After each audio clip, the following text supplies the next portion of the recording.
Day 5. Okay, so yesterday we added user interaction to our application.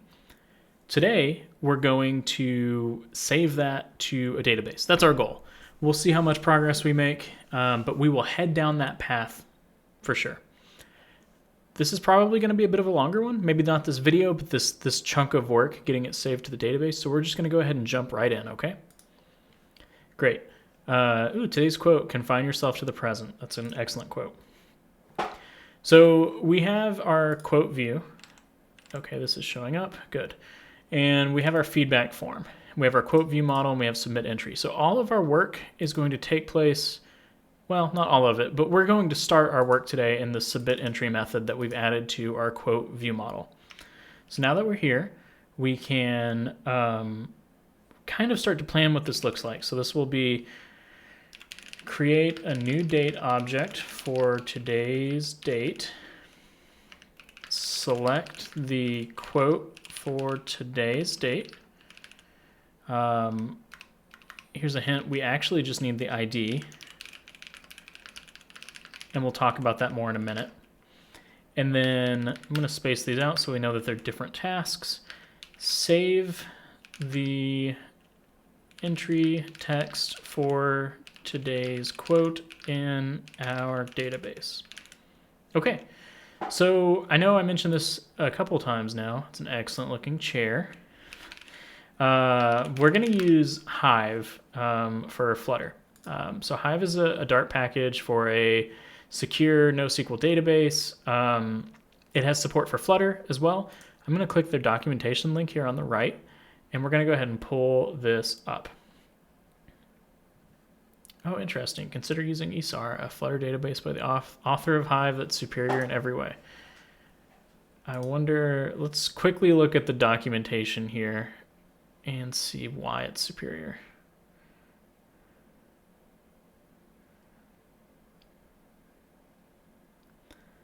Okay, time to make a decision. I am going to stick with Hive simply because it's what I know at this point, and I want to make sure I make good use of your time. We don't have to struggle through me figuring out the differences between Hive and ESAR, and we can just stick with Hive. Okay, so we need to add some dependencies. Let's find out exactly what versions we're working with. So I'm going to go to pub.dev again. I'm going to search for Hive. And the reason I'm back here is that I want to get the version that we have. So it's Dart 3 compatible, which is great. There's also a pre-release for 4.0.0. We'll try to stick with 2.2.3, and we can start to explore what 4.0.0 looks like if necessary. We'll come back to our editor, go to our pub spec, and we're going to add a new dependency. So under Flutter, this will be our first dependency we've added outside of the stuff that ships with Flutter whenever you start a new application. We did add a dependency on test as a dev dependency. So we have Hive, and then we also need, I'm going to close ESAR, we need Hive Flutter.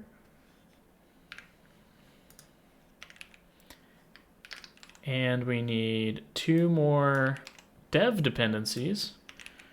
One of these is Hive Generator, and one of these is Build Runner. I'm going to look up the actual versions for these so we can code those in. So we have Hive at 2.2.3, Hive Flutter at 1.1.0,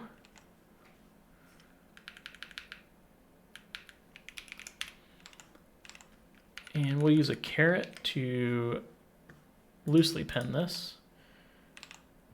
Hive Generator 2.0.1 and Build Runner 2.4.7. Okay.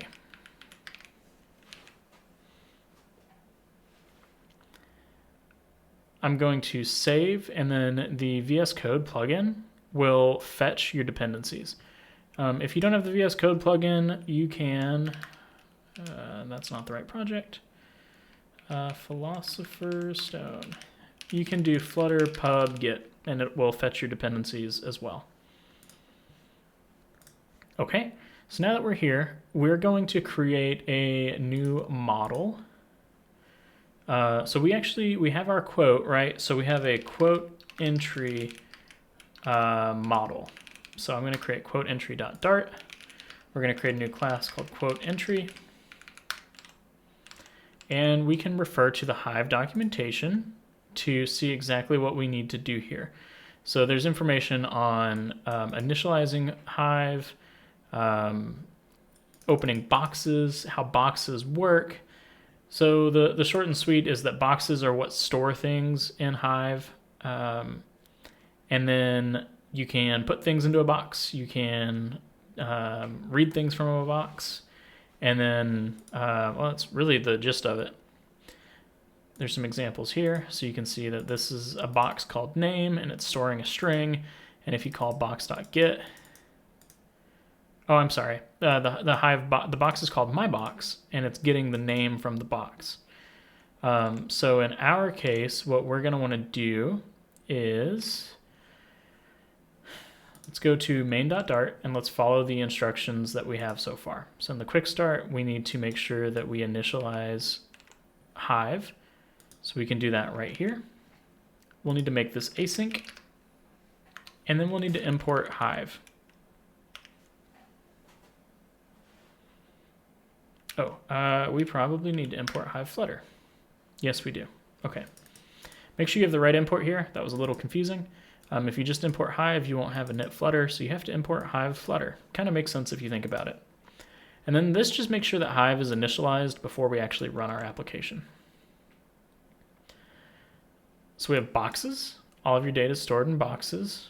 And then you can open your boxes, and then you can interact with those boxes. So for example, in our case, we probably want to create a new box for our quote entries.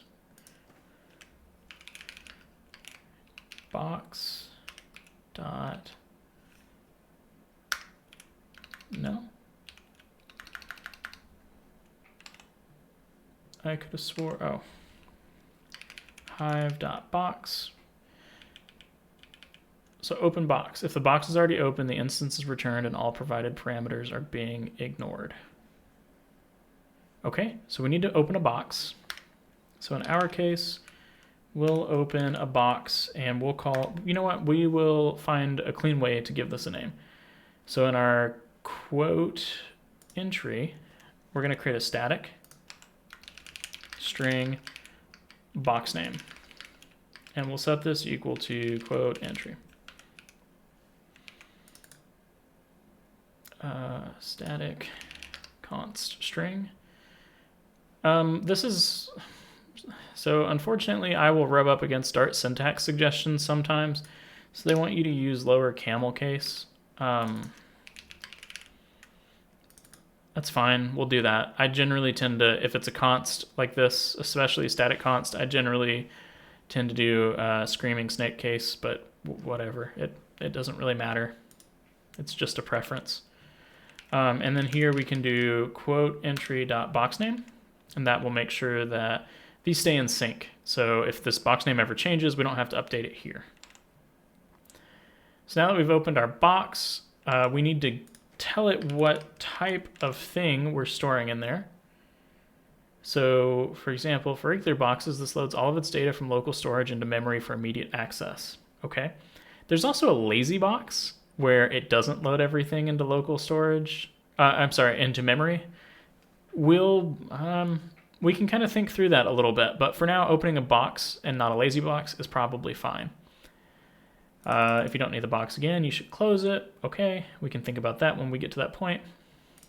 You can specify that it only contains values of a specific type. For example, a user box could be open like this. Okay, so this allows us to add users, but not numbers. This box can also contain subtypes of user. Sure, that actually sounds like what we want. So we want quote entry. So that'll open this box for us. And that'll load everything into memory and make it readily available. One of the things you can start to see here is that we don't run our app until this finishes. So this actually maybe isn't the best solution, and maybe we should look at a lazy box. because that could potentially be a lot of data. If someone's used our application for many years, it could take quite a while for them to actually launch the application because it has to load all of that data into memory, and it doesn't really need it. So let's look at LazyBox. This behavior is great for small and medium-sized boxes because you can access their contents without async calls. Excuse me. For larger boxes or very memory-critical applications, it may be useful to load the values lazily. When a LazyBox is opened, all of its keys are read and stored in memory. Once you access a value, Hive notes its exact position on the disk and gets the value. So in our case, if we do a LazyBox, we just have to await the values that we're getting. That's fine with me, and it probably is better for our users. Okay, so we have a LazyBox that we're working with, and we want to add quote entries to that box. So if we were storing numbers or strings or anything like that, it would be really easy. In fact, you can probably see this in the read and write part. Writing to a box is almost like writing to a map. All the keys have to be ASCII strings. Okay, seems good. Why this works without async code, that won't be the case for LazyBoxes, as it says right here. So we will have to do awaits. But I was trying to find an example of why we would need to use a type adapter. So it supports primitives like list, map, datetime, u8 or uint8 list, etc. But we have to register a type adapter if we are doing custom objects, which we are, right? Let's figure out what this object looks like. Maybe that would be a good starting point. So we have this quote entry, and it really has two fields, right? It has a final, it's not necessarily a string. We'll do int ID, and then final string text. What does it not like about that? Okay. And then we can make these constant, right? This value might not necessarily change. And if we do want to change the value in it, perhaps we don't actually mutate that value in memory and we create a new instance of quote entry and then just save it over the existing one. This is generally a good practice, focusing on immutability like that. So we'll continue to follow that practice. Required this.id, required this.text. Okay, great. So now we have a quote entry. Let's look at our documentation for type adapters. We're going to have to register an adapter. Okay. There is another section here for generating an adapter. We installed the Hive generator, so we're going to follow these tasks. Annotate it with Hive type and provide a type ID between 0 and 223. Okay. So now that we're here, we can say at Hive type ID 0. The reason I chose 0 is that this is the first item that we are adding to Hive. It doesn't really matter as long as this is unique. Annotate all fields, which should be stored with Hive field. Okay, so we have two of those, right? We have our ID and we have our text. Index 0 at Hive field, index 1. These numbers just need to increment. They don't need to be unique. There's more information on that here. The key thing is that if you were to change any of these values, you might want to leave this field as existing and then, or ignore this field. So if like you made a change to ID, let's say not ID, let's say text, and it was actually like text message, you would want to update this to a new field. You could also write some logic to read the old text and replace it in the new text message type field. It's kind of a lot and hopefully out of the scope for what we're building here, but just something to be aware of. The Hive documentation has more information on that, and it should work. It should be able to help you with anything that you need. Okay, so we need to add one more thing. This is a part, so a partial. So Dart lets us declare that this is part of another file, or another file is part of this file. So in our case, it's going to be called quoteentry.g.dart. This is a pretty common practice when you're using a tool like Build Runner to generate code for you, which we'll be doing in just a moment. And you can see they kind of have the same thing right here. Okay. The one thing I'm curious about, and I need to double check, is the Hive classes have IDs by default. So what we want to do is make sure that we are not adding that if it's unnecessary, or if Hive will generate that for us. In fact, it might be easier if this was, instead of ID, this is actually called quote ID. Might make that more clear. And then instead of a string of text, maybe what we do is we do another object, another class called quote date time, maybe. And this is going to be a final date time date, final quote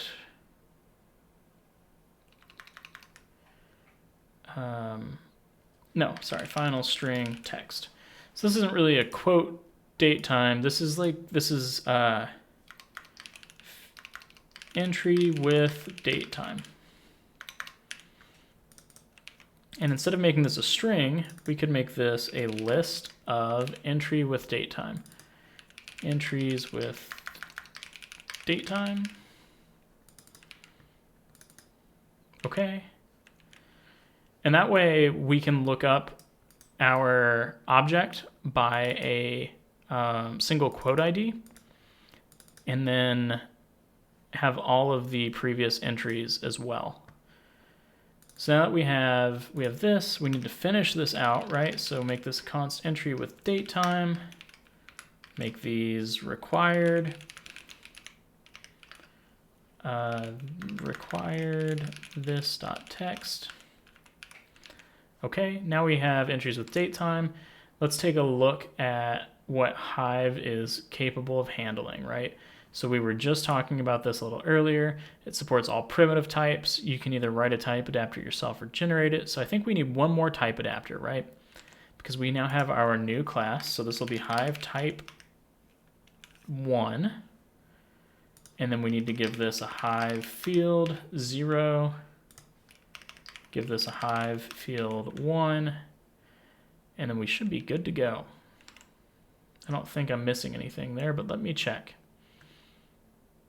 Okay, generate adapter. Sure, I think we're good to go there.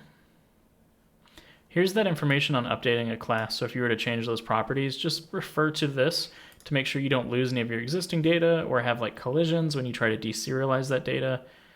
There's some other nice things you can do, like provide default values if that field is not set in Hive. We don't need to worry about that at this point. Okay. So now that we have this, we need to generate this, right?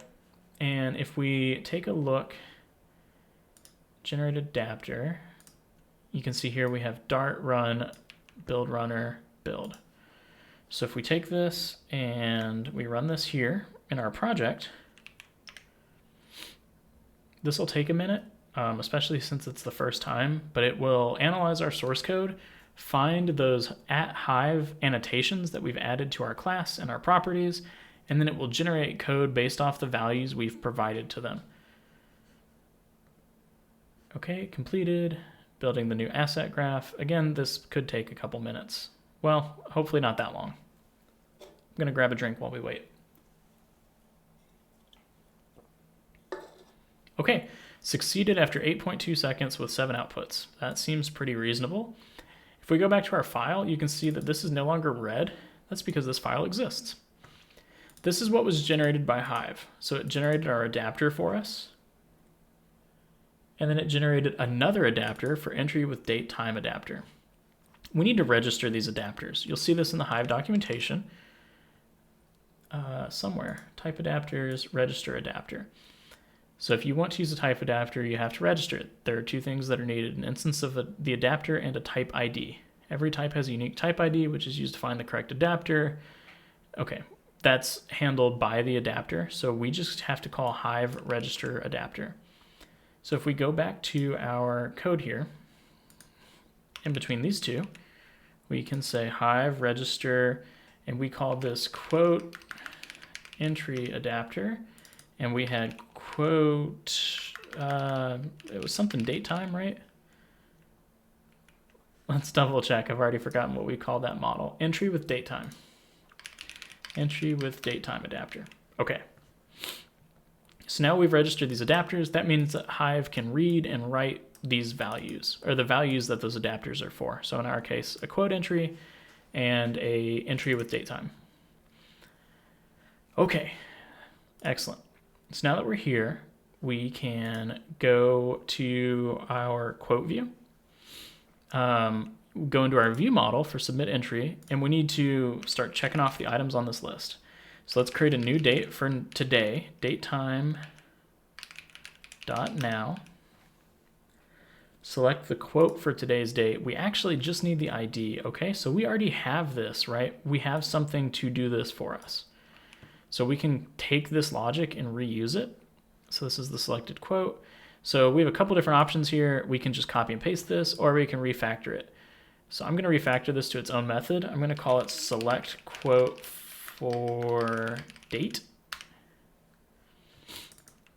And we notice that this is using datetime.now. That seems fine as is. We could pass it in. So I am actually going to change it so we do pass that in. So we have datetime, datetime. And then we update this to use that datetime. Now this is complaining, so we do datetime.now.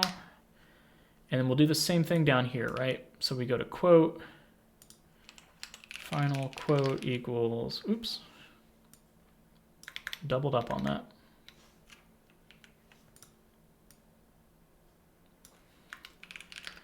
Select quote for date. Okay, so we're awaiting this, so we need to make this async. So we'll go ahead and do that. And then one thing that would be nice is if we let our view know that, oops, that's very silly of me. If we let our view know that it's finished, like it has submitted successfully. So we'll return this future here. And if it's a successful future, that means we know that we saved it to the database properly. And if it's an unsuccessful future, then we didn't fail it, or we didn't save it to the database properly. Okay, now we're going to save the entry text for today's quote in our database. So we just saw an example of how to do that, right? So if we go to read and write, we can see write. This works differently for lazy boxes. Okay, so in our case, we want to do a hive.box, or hive.lazybox, sorry. Hive.lazybox. And then we know the box's name is quote view model, or not quote view model, I'm sorry. It's quote entry box name. So this will be final box. And we might actually pull this out somewhere so we don't have to select the box every time we call submit entry. I don't think it's that expensive of an operation, but still generally a good thing to do.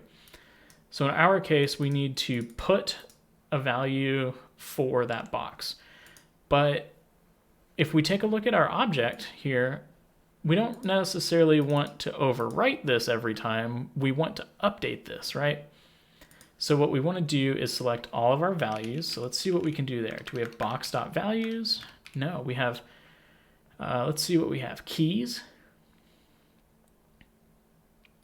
Contains key, flush, get at, put at, watch, listen, listenable. Okay. So thinking about this a little bit more, we can put things based off the key, and we can get things based off the key. So maybe what we want to do is we want to get, and for our key, maybe we want to use quote dot, well, so it would be the index of the quote, right? So we need to figure out what the index is. So in our case, we're doing that here in our quote selector. Okay, so we have a couple options. Sorry, I'm at the point now where I probably should have made a decision about this before we started the video, and I hadn't. So we can either add an ID to our CSV, like a field to our CSV, and just add each one. In fact, it would be very easy for us to do that, not in our CSV, but in our code, right? We are iterating through all of these. We have the index. We could add an ID to the quote model right here. In fact, that's probably what I would recommend, thinking more about it. The next option would be trying to determine the ID based off of basically this hash value, because they're going to map one-to-one the IDs to the indexes, but that's not necessarily always true, and it's something that is implicit and is correct for now, but might not be correct in the long term.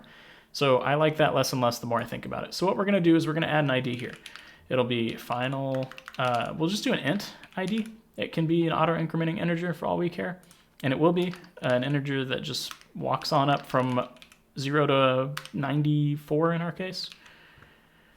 Okay, so we add that, we save this, it's going to yell at us. Why is it yelling at us? That's a great question. If we hit problems in VS Code, we can see that ID is required, but it's not provided. Okay. So we have a map function here, and is there a map index? I can never remember in Dart. There is not. Okay, we'll have to change a couple things to make this work, but basically ID is going to be set to ID. Now we just have to grab that ID, right? So we have a couple options here. We can do rows dot as map, uses the indices of the keys. So let's do that. So we can convert this to a map, and then what we want to do here is we want to, so this will be a map entry, and we want the entry instead of rows, and then we want, sorry, this would be entry dot, is it key? Oh, weird. What is this? Dynamic function int string.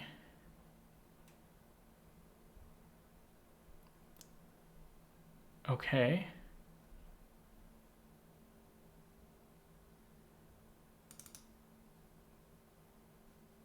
Oh, int, okay, function int string, that would be because this would be the index, and then this would be the row. Sorry, that error message was confusing me for a moment, but because we're converting it to a map, this takes in a function with two values now, the index and the row, and we know that we want to use the index as the ID. So now that we're here, quote isn't a map entry as required by, does this have to return a map entry? Returns a new map where all the entries of the map are transformed given the convert function. Interesting.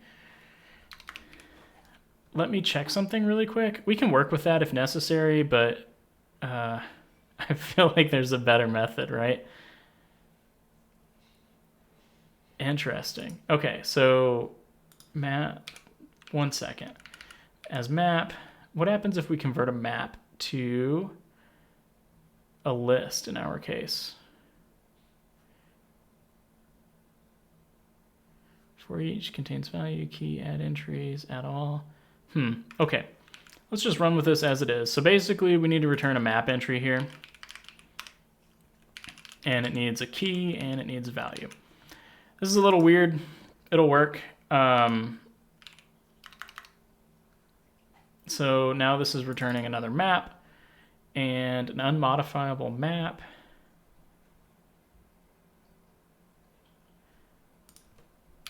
Dot values dot where. Okay, so basically we transform this row string into a quote, and then we have to return a map entry to adhere to this interface for mapping on a map.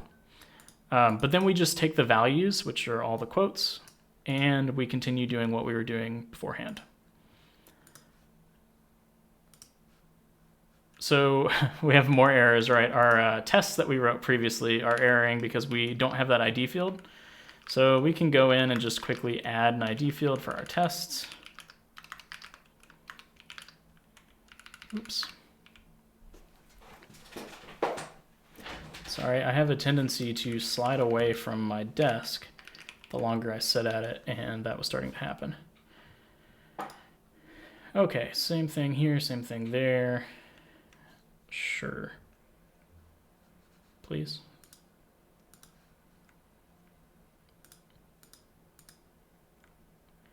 Oh, good enough.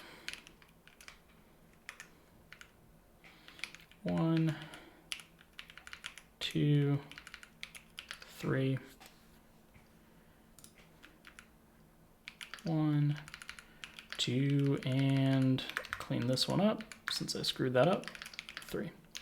Okay, tester, they should pass again. We can go ahead and run that and let those tests run. Oh, we can't because there are build errors. Okay, let's fix those errors. So in our view model, we have one left, and it's that we are not using a semicolon right there. So in theory, our test could run now. Looking at the time, I would rather skip running those and continue with what we've got, right? So we have a quote, and we want to do box.get quote.id. And this is the, this should be, I'm sorry, what did we say it was? A quote entry. So this should be a quote entry.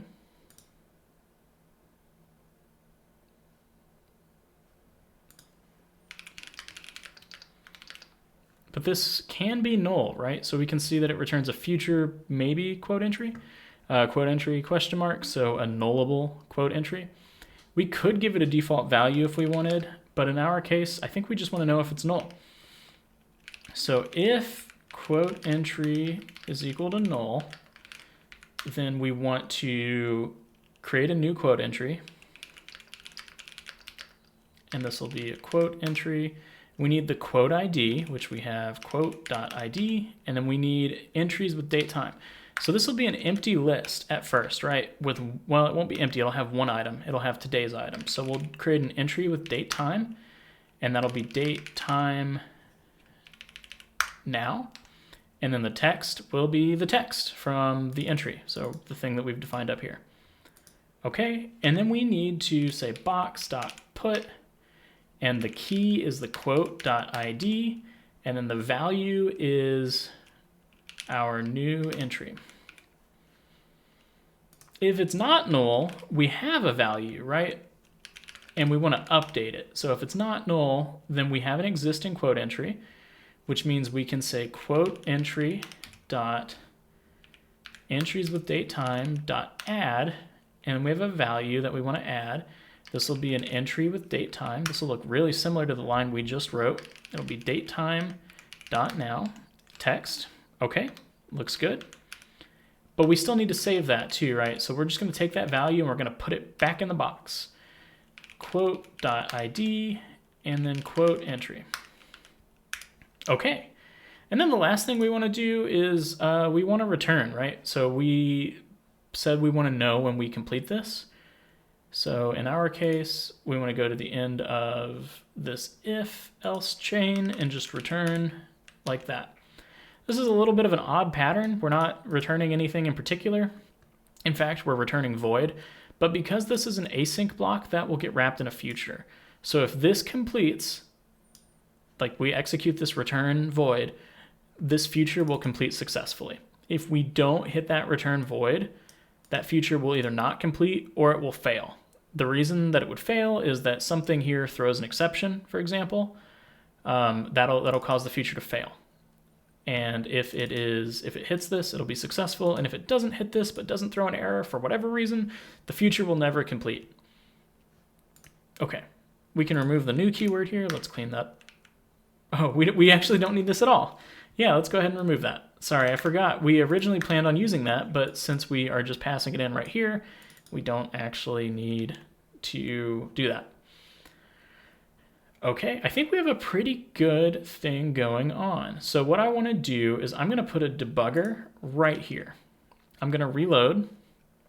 And what I'm going to do is now that we're here, I'm going to say, what are your thoughts on this quote? Confine yourself to the present. Excuse me. This resonates a lot with me.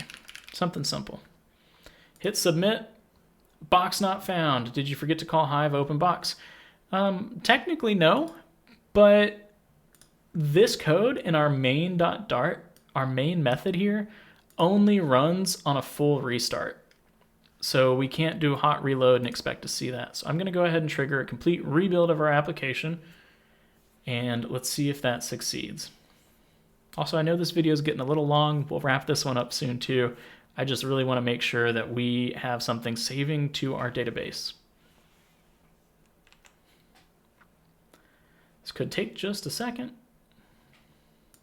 Hit the debug console so we can see the state of it as it launches.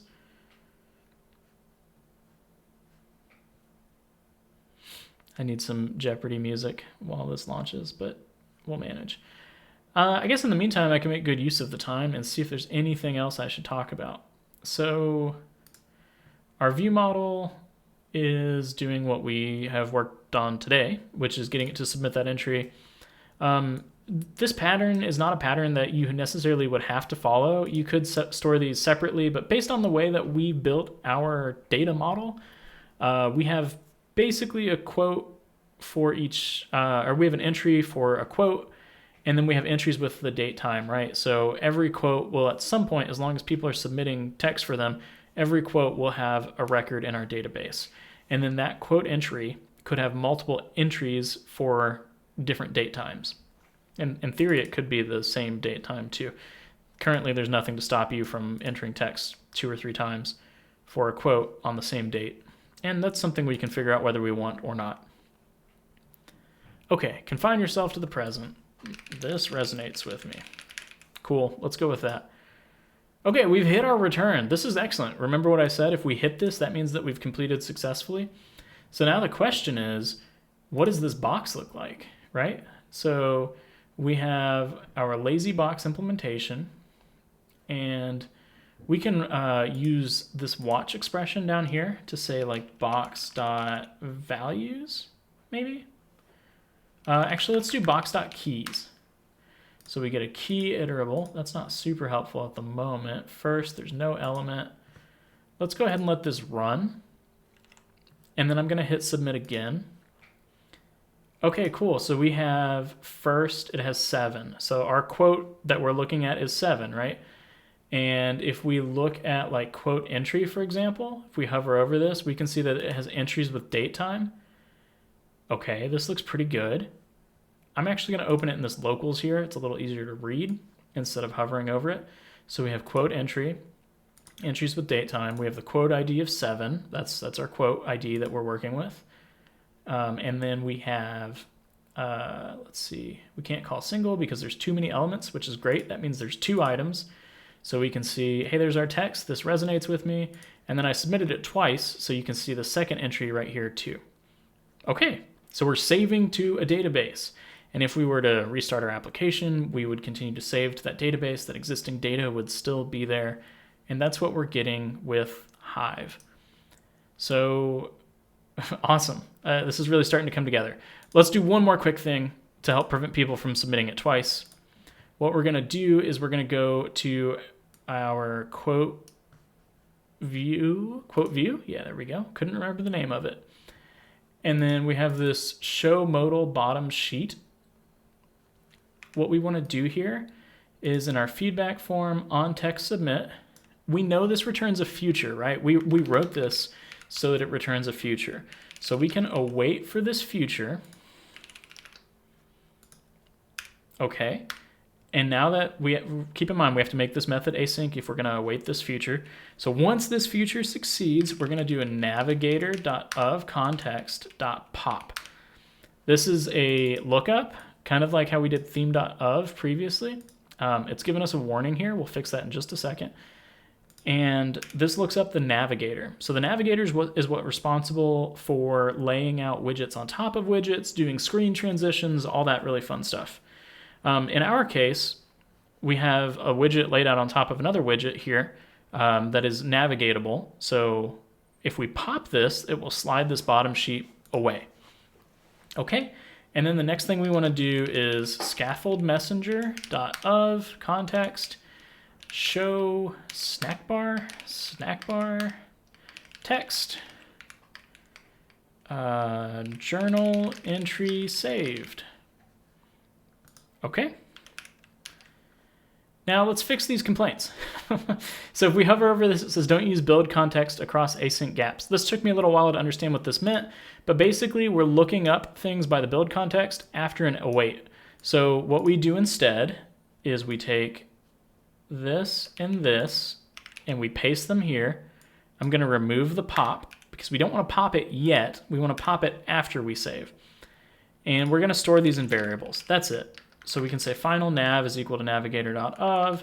Final, I'm going to call it SM. That's a pretty common practice. S for scaffold, M for messenger.